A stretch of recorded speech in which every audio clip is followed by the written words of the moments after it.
প্রেম নদীতে বিশ্বের বাউল সম্রাট লালন সাইজি গানের মধ্যে লিখেছেন, না জানি কেমন রূপসে রূপের গৌরবে ত্রিভুবন মোহিত করেছে।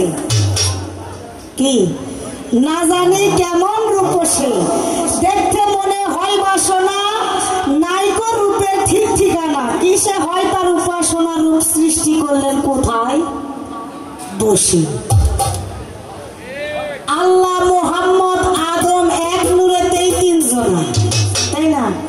এখানে সরকার রশিদ সেই বাবাজনের দরবারে চরণে রুহানি কদম মুবারকে আবার ভক্তি রাখি একটা গান লিখেছে, রুহু নূরের কি সম্পর্ক বলো আমার গুণধন, সৃষ্টি নয় স্রষ্টা নয় সেই ব্যক্তি কোনজন।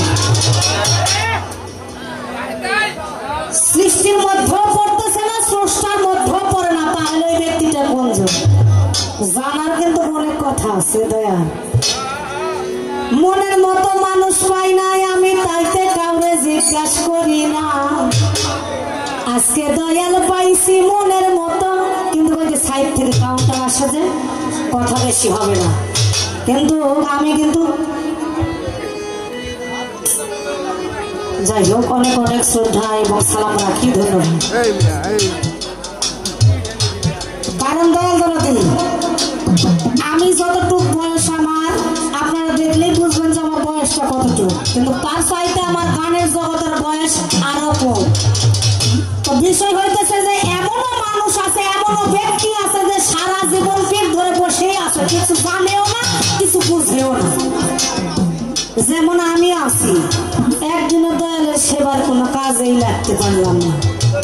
তাইলে পালা গানের এমন এমন স্টেজ হয়, এমন এমন গুরু শিষ্য গানের মধ্যে এমন এমন কথা আলোচনা হয়, যে কথাগুলো শুনে যেগুলো ভক্তবৃন্দ আসে গান, যারা গুরু প্রেমিক, যারা গুরু অনুরাগী, তারা কিন্তু ওই কথাগুলো ধরে রাখে।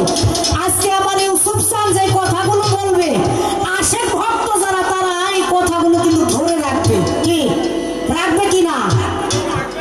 আমি ধরে নেন যে একটা স্টেজ করা হয়েছে, স্টেজের চারি সাইডে যে খুঁটি দেওয়া হয়েছে, মানে স্টেজটা যেন মজবুত হয়, এই কারণে কিন্তু খুঁটিগুলো দিছে নাকি।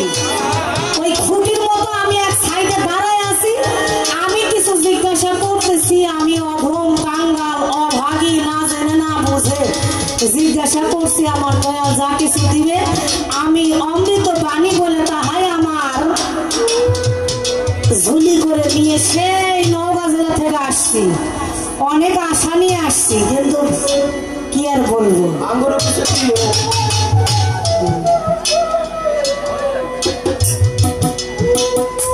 আরেকটা গান আছে আজহারের, সাধক আজহারের লেখা, ওরে কন্দমে কালেমা ঘরে, ওই যে আমার দয়াল বলে গেলেন, কন্দমেতে মাহুল আজি দম দম তে দমতি দম, কন্দম নবীজি বলো, দম দম তে দমতি দম, কন্দম নবীজি। আসলে এই দম একটা আসতেছে আর একটা যাইতেছে, এই যে বাইর হয়েছে, যদি নিতে না পারি আমি শরীফা আমার কোনো দাম নাই আছে। তাইলে এখানে মহতে সাধক আজহার কলট, মানে এইটা কৌশলে ক্যাপাসিটি গানটা লিখছে যে আসলে কোন দমে কালেমা ঘুরে আর কোন দমেতে আমার মাওলাজি মানে আল্লাহ, দম দম তে দম তি দম, কোন দম নবীজি। আসলে দয়াল আমার ক্ষুদ্র জ্ঞানে যতটুকু আমি জানি, এই দমের সাধনা যাই ব্যক্তি না করে তার নাকি কোনো সাধন ভজন কিছুই না। এই সম্পর্কে যদি একটি কথা বলেন, এখানে যারা আছে তারা ইউনিভার্সিটির ছাত্র, একটা প্রাইমারি বা হাই স্কুল, প্রাইমারি হাই স্কুলে কোনো ছাত্র ছাত্রী আছে এখানে?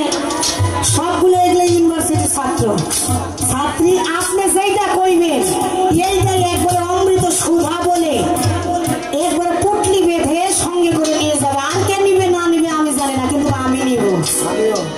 আরেকটা কথা যেটা বলা হয় নাই, সে রাজশাহী বাঘা চারঘাট নুরুল ইসলাম দেওয়ান, সিজন আসলে ওনার সঙ্গে আমার অনেক গান হয়, অনেক ভালো মনের একজন মানুষ, যে ও আপনাকে কত পরিমাণ সম্মান করে আর ভালো ভালোবাসে এইটা মানে ওই ব্যক্তিটাকে না দেখলে বোঝা যায় না যে আসলে কতটা দয়াল প্রেমী। কার কাছে কেমন এইটা আমি জানি না, কিন্তু আমার কাছে সে একজন ভালো মানুষ। আপনার প্রতি যে সম্মান, যে শ্রদ্ধা, যে ভক্তিটা রাখে, আমি এই ভক্তিটার কারণ মাঝে দয়ালের প্রতি যে একটা প্রেম ভক্তি বা ভালোবাসা এটা কারণ মধ্যে দেখতে পাই। একটা গান রাখি দেখি আমার দয়াল আবার কি করে।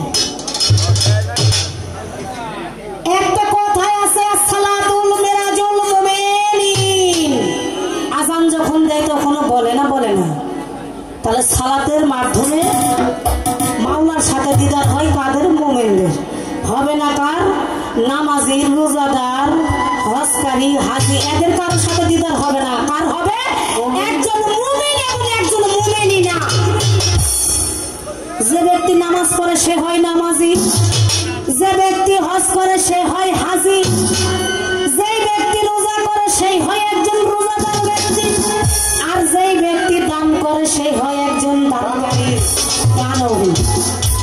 আসলে দয়াল সত্যি জানি না, কথা খালি আইতেছে আর আইতেছে। আসলে কোন কর্ম করলে একজন মুমিন ব্যক্তি হওয়া যায়? কে?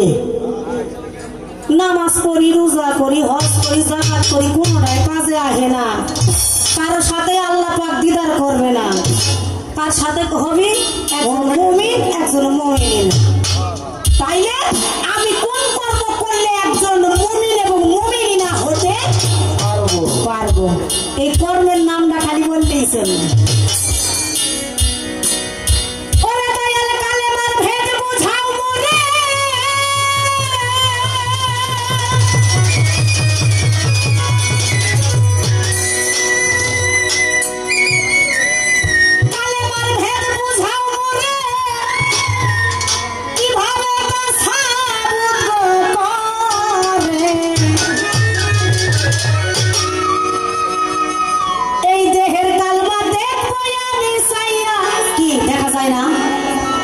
যদি সে ভক্ত হয় আর গুরু যদি হয়, আমার ইউসুফ চান্দের প্রতি আমার ভরসা আছে, ভক্তি আছে, আমার বিশ্বাস আছে। দয়ালের চরণে আমি ভক্তি রাখি। দয়াল গো এই 18 মোকামের দেহ খানি, এই দেহের কাল মাঝে আমি দেখবো আসলে এই 18 মোকামের মাঝে কোন মোকামে ওই কালেমা দেখা যায়। বাবা আমার কথা বলছি বোঝা যায়? যদি বিরক্ত মনে হয় নিষেধ করে দিবেন, আমি আর বলবো না। কারণ সাইজি গানের মধ্যে বলেছেন যে 18 মোকামের মাঝে জ্বলছে একটা রূপের বাতি, এ বড়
কালবে কোনো জিকির নাই ওই মানুষের কাল্প নাকি মরা আসলে এই মরা কালটা জিন্দা করার লাগবে এই সব ছাড়া আসতে সেই খান হইতে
এর বুঝলাম না এই কারণে কোরআনের মাঝে সূরা রহমানের মধ্যে আছে পাহারায় না মারা যান, তার মধ্যে আছে বাইনা হওয়ার কথা।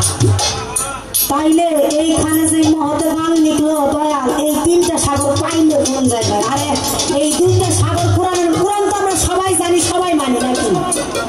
তাইলে কোরআনের মধ্যে আছে দুইটা সাগরের কথা, একটা হইল পাহারায় আর একটা হইল মারা যান, তার মাঝে বাইনা হওয়ার কথা। তাইলে এই যে তিন সাগরের পানি দেয় খাওয়ায়, এখানে আর একটা সাগর পাইল কই? হ্যাঁ, দয়া করে কৃপা করে আপনার সাথে দয়া কৃপা না করলে একজন শিষ্য বা ভক্তের কোনো গতিও নেই, কোনো উপায়ও নেই, যাওয়ার কোনো জায়গাও থাকে না। তাই